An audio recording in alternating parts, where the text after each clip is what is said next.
ولمن خاف مقام ربه جنتان فبأي آلاء ربكما تكذبان ذواتا أفنان فبأي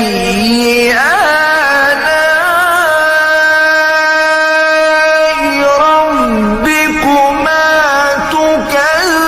تكذبان فيهما عينان تجريان فبأي آلاء